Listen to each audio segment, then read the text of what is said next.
Un aliment pour poulet est composé de 4 grandes sources de matières premières. D'abord, les sources énergétiques que l'on va chercher auprès des céréales, essentiellement les graines de maïs, les graines de froment, pour une part très importante. Une deuxième source très importante, c'est les sources de protéines qu'on va chercher auprès de protéines végétales issues des coproduits des huileries, essentiellement les tourteaux de soya, donc issus des huileries de soya.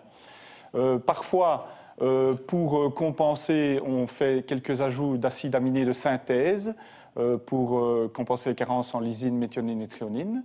Troisième grande source de matières premières, c'est l'apport de tout ce qui est oligoéléments, minéraux, vitamines, pour le bien-être et la croissance du poulet, mais aussi pour la qualité de sa carcasse.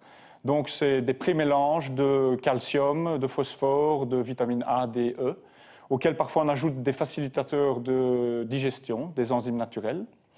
Et alors la quatrième catégorie, c'est l'ajout pour des raisons d'appétence, éviter la pulvérulence de l'aliment et également un apport d'énergie de liquide, soit sous forme végétale, des huiles de soya alors, soit sous forme de graisse animale, mais à raison de quelques pourcents, donc 2 à 3% de la formule. La fabrication d'aliments est très contrôlée, 3 niveaux sont observés. Le premier à partir de la législation européenne et fédérale qui est contrôlée par l'AFSCA, l'Agence fédérale pour la sécurité de la chaîne alimentaire. Le deuxième par un code de bonne pratique défini par les professionnels et qui va au-delà des bases légales, c'est le GMP+, contrôlé dans chaque entreprise par un organisme indépendant.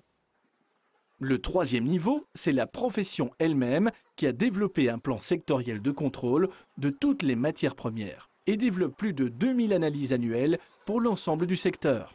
Chez nous, en Wallonie, 3 modèles de poulet sont identifiés. Le poulet standard, le poulet intermédiaire et le poulet de qualité différenciée.